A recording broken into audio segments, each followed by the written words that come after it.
Lippan art হোক অথবা মান্ডালা বা মোজাইক আর্ট করার জন্য যদি আমরা কোনো বৃত্তাকার জায়গা ব্যবহার করি, তার কেন্দ্রবিন্দু কিভাবে করব সেটার জন্য খুব অসুবিধা হয়।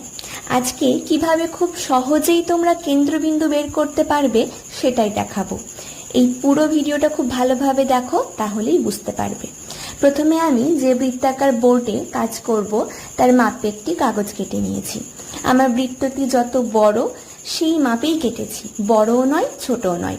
কাটার পরেই সেই কাগজটিকে 4টি ভাগে ভাঁজ করেছি এবং ভাঁজ করার পরে যে মধ্যের অংশটি পাচ্ছি সেটি হচ্ছে এর কেন্দ্রবিন্দু। কাগজটি এবার বৃত্তাকার বোর্ডের ওপরে বসিয়ে কেন্দ্রবিন্দুতে একটি ডট দিয়ে নিচ্ছি। আর এই যে ডটটি দিলাম এটি হচ্ছে আমার এই বৃত্তাকার বোর্ডের কেন্দ্রবিন্দু।